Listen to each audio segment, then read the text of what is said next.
Mi-décembre, l'État autorisait la reprise du sport pour les mineurs. Protocole sanitaire renforcé, contraignant même, mais éclairci en vue pour les associations. Mais début janvier, le couvre-feu instauré en Haute-Marne a contrarié de nouveau les plans. À l'ECAC comme dans beaucoup d'autres associations, l'option du décalage des séances le week-end en journée a été prise pour continuer à pratiquer. Dans le cadre du couvre-feu, la ville nous a mis à disposition le gymnase Le Mouton en intégralité sur le week-end, ce qui va nous permettre de relancer l'intégralité des entraînements mineurs dès la semaine prochaine. Donc le baby hand et les moines neufs reprendront également. Donc ça, c'est plutôt une bonne nouvelle. On n'a pas accès au vestiaire collectif, mais ça permet surtout à nos jeunes de reprendre une activité sportive et de s'entraîner et de se retrouver, parce que c'est important aussi dans le sport, c'est la convivialité et l'échange. Si les jeunes ont la chance de pouvoir retrouver les gymnases, les adultes, eux, en sont toujours privés. Une situation qui met en péril la tenue des différents championnats cette saison. Et notamment de celui de la Nationale 2 féminine, équipe phare du département.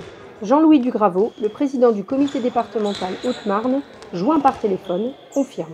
Je pense que les 15 prochains jours, suivant l'évolution de la pandémie, si on la passe correctement, eh ben, on pourra rester un peu optimiste. Par contre, si on va vers un confinement comme ce qui n'a pas été exclu, que la saison derrière, ça sera mort. On peut pas redémarrer après les vacances de février pour les seniors.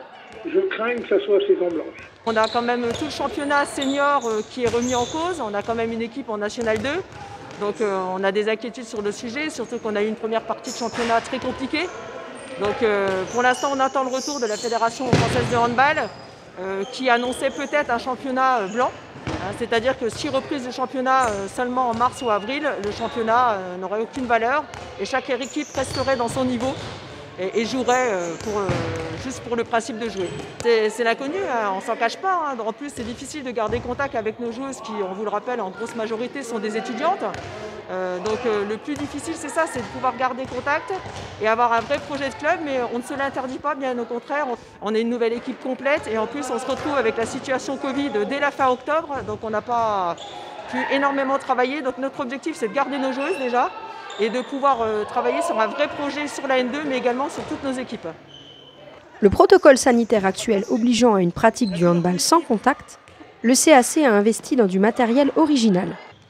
Elle a acheté des choke-balls, des mini-trampolines inclinées qui simulent un retour de passe et permettent de travailler la rapidité et les réflexes. Bon gré, mal gré, les sportifs s'adaptent en attendant des jours meilleurs.